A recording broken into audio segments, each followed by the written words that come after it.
Good morning, sunshine. How are you? Are you coming?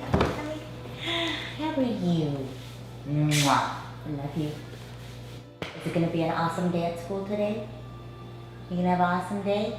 Yay! Awesome. People who live in Jacksonville do not understand how dire the situation is right now. And that's because we have a government that is denying that we have a huge outbreak of this Delta variant here in our community. To make it worse, we have a governor that's threatening at a very crucial time, threatening to keep funding away from our teachers, from the very people that are working to keep our kids safe. It's about parental choice, not government mandate, and I think ultimately parents will be able to exercise the choices that they deem appropriate for their kids.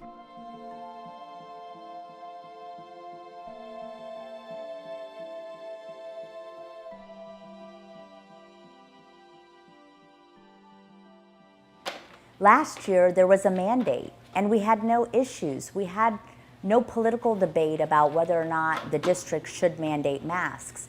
Now we have worse cases, higher transmission, more children being affected, and yet the district isn't doing everything in their power to fight this. You may be able to go on the playground today. Do you think you'll be able to go outside? Yeah? I have to tell you, anxiety is at an all-time high for parents in this county right now.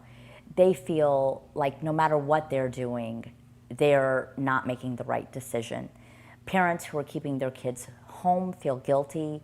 Parents who are sending their kids to school feel guilty. And it's really sad that we're having to make those tough choices as parents.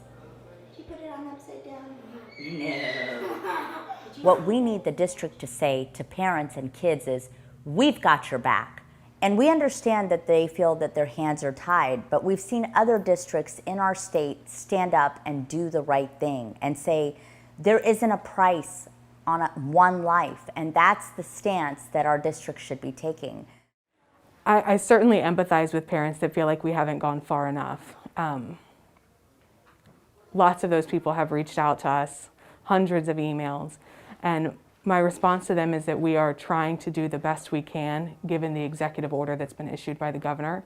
I also think it's important to keep in mind that the emergency policy that we put in place is good for 90 days. So that gives us a chance to kind of see how things are going in our schools, watch the data in our community, and then come back and revisit the conversation to find out what steps maybe need to be taken moving forward.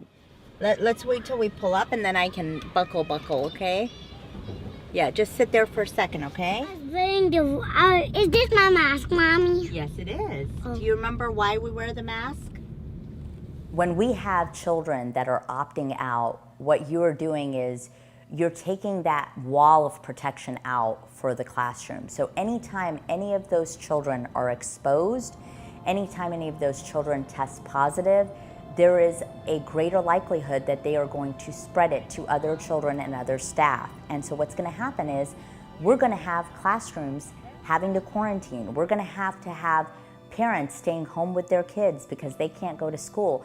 That doesn't help anybody. We want undisrupted learning, and our children deserve that. We know how to do this. It's not that hard, but it's become such a political situation in our state, and it doesn't have to be. We should not be playing politics with our children's lives.